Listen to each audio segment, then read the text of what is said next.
So this is called the stick dance. I learned it long ago in my training under the name of makulele, which is dance in South America.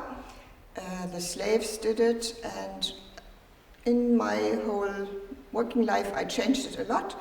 Not the pattern, but the meanings.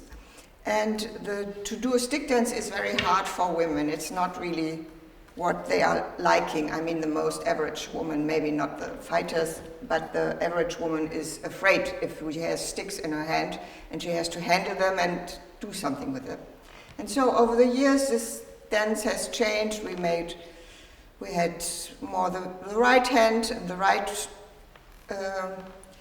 in the foreground or the left.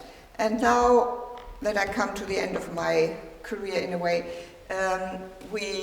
in one workshop, we worked on the fox, and the fox is like a trickster and it's playful, and so I use nature sounds for the first time in my working life. I got them out of the internet, and then we use it. So we make ow and